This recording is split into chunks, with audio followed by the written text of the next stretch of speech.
somehow all my life I knew like that there was this powerful force like God, divine goddess, God, or force of power, and it had this sort of subtlety about it, but it was there and it was powerful.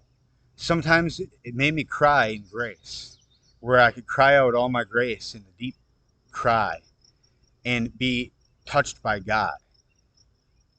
I mean, like, the divine goddess would help me through it, like a mother would help a child crying through something.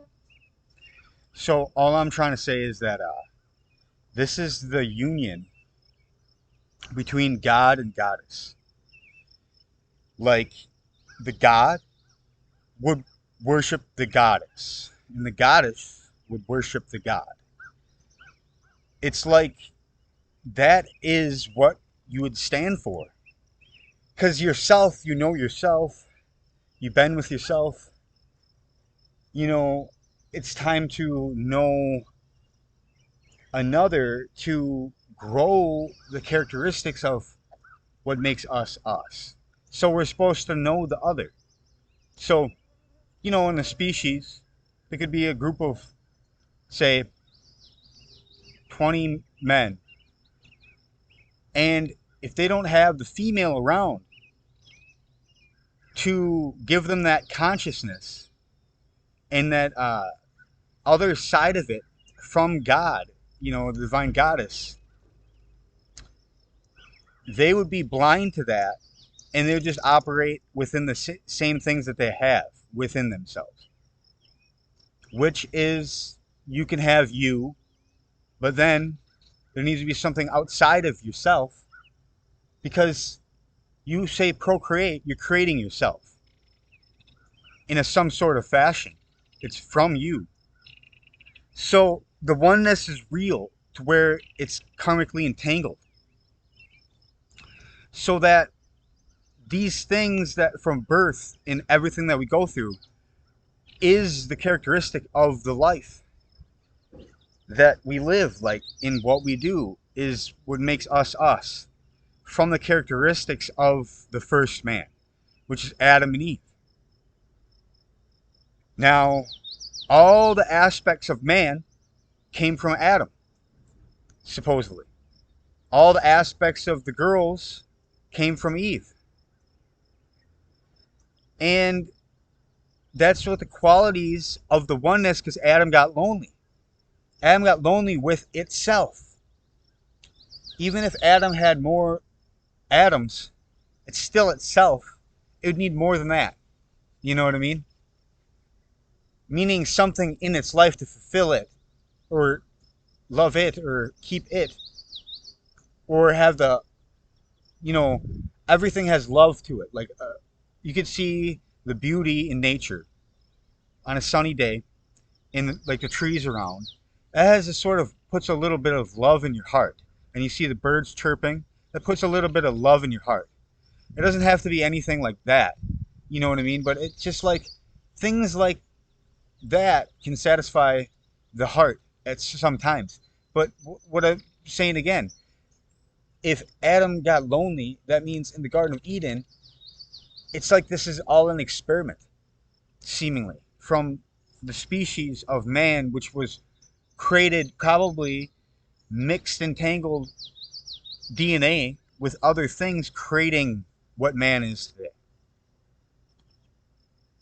From other star systems of life, like the Nordics and like the different types of like Pleiadians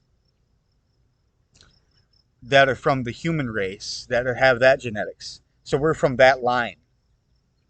Is from the Pleiadians. So you know we're actually alien, but this is a part of God. Like everything that's outside this universe is still a part of God. And we can't alienate it from this world. We got to treat it as one. This is why there's separation and war on this planet, is because we can't see it for what it truly is. And my face is like black and white right here. because half my face is like going all black, and then the sun is shining on my other half of my face.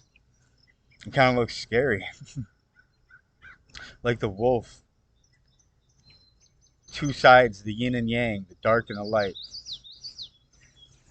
But there is a balance to it. That's why, like in life, you get your highs and your lows, meaning your good times and then the times where you feel kind of like bored, or there's many different feelings to it. There's so many categories of life that are hard to describe, but are a part of life. And it could be depression, it could be different types of things you could go into, like because of these things causing this effect. But there's many things that bring up life, like love and happiness and joy and peace and things that are going well, and everything in the surrounding life and the correspondence with it. So all I'm trying to say is that it's the oneness that is real in reality.